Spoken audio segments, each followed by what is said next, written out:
Et donc nous sommes le Tetzaïn, le 16 Elul, le Tania du jour. Donc on a expliqué auparavant qu'Akadosh Baruch Hu a mis en nous, dans notre Neshama, 10 forces. Pourquoi? Parce que grâce à ces 10 forces, on peut arriver à comprendre et à s'attacher à Hachem, puisque de la même manière, Hachem lui aussi s'est habillé dans les 10 sphirotes. Aujourd'hui, Alan Morazaken va nous expliquer l'idée des 7 midot. Dans les 7 midot, les 7 sortes d'émotions, eh bien, il y a d'abord dans un premier temps, il y a deux styles d'émotions. Il y a chesed, la bonté, l'amour, et il y a gvura, la sévérité, la crainte. Maintenant, il y a une mida qui est une mida, une émotion intermédiaire entre les deux qu'on appelle rahmanout, la miséricorde. C'est-à-dire que bien que la personne ne mérite pas, quand même on va lui donner. Cette mida, on ne l'appelle pas simplement la pitié dans le sens un peu négatif du terme, mais on l'appelle aussi tiferet, la splendeur. Pourquoi? Parce que c'est la capacité de marier différents aspects. C'est comme dans un habit, quand est-ce qu'il est splendide? Eh bien, c'est quand on peut marier plusieurs couleurs différentes. Si un habit est uni, il est tout simplement uni. On ne peut pas dire que il est bétiferet, il est splendide. Donc toute l'idée de la splendeur, c'est de prendre des choses différentes et de les faire coexister ensemble. Et c'est ça toute l'idée de cette mida de Rahmanout de Tiferet. Maintenant, quand on descend, il faut bien que ça devienne de l'action, ça ne peut pas rester que de l'émotion. Donc dans l'action, comment ça sort cette mida de pouvoir marier les contraires? Eh bien, le Mourazaken, là, il nous fait une leçon de pédagogie. Il nous dit c'est de la même manière qu'il y a le rapport entre un père et son fils. Alors, le Mourazaken prend l'exemple d'un père et son fils, mais comme si que le père, c'est le qui enseigne à son fils. Et il dit, donc un père, s'il veut que son fils comprenne, il est obligé de se mettre à son niveau. Il est obligé de ne pas lui donner comment lui comprend la chose, comme le père il comprend la chose, mais il doit se mettre au niveau de son fils.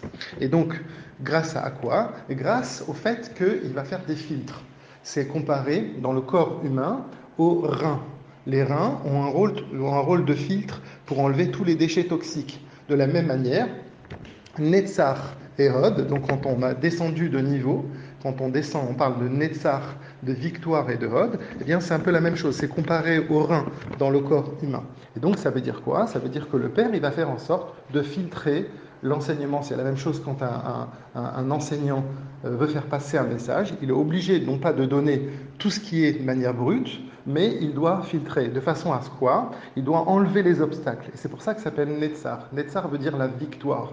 Victoire, c'est quoi? C'est quand on arrive à enlever les obstacles. Donc de la même manière, quand est-ce qu'un maître peut dire qu'il est vraiment un maître totalement? C'est quand il a enlevé tous les obstacles de l'élève. C'est pas quand il se dit l'élève il comprend pas, il est bête. Au contraire.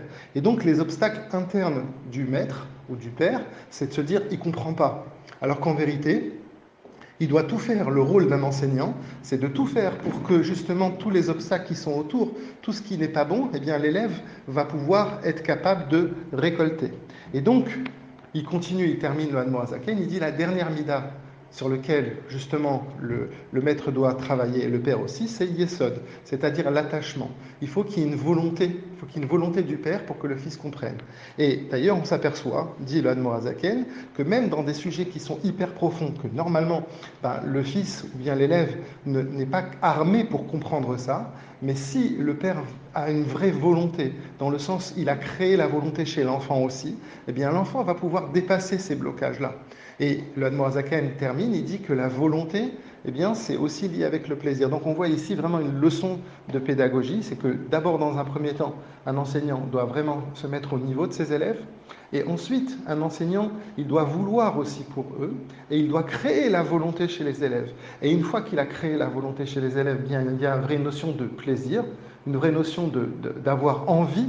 C'est comme un enfant face à un apprentissage. Si tout c'est difficile et qu'il est confronté tout le temps à l'échec, eh bien, pour lui, apprendre, c'est dur. Alors que si l'apprentissage, c'est joyeux, alors à ce moment-là, il va vouloir aller plus loin.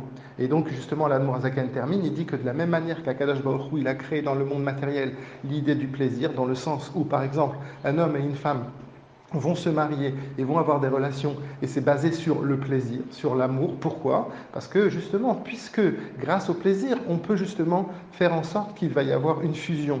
Et c'est pour ça qu'Akadosh Baruch Hu nous a créé justement ce petit monde dans lequel c'est un petit laboratoire, pour nous dire que finalement, de la même manière qu'Hachem a créé cette idée du plaisir dans le sens matériel, eh bien à nous de créer cette notion de plaisir quand on enseigne soit à ses enfants ou soit à ses élèves.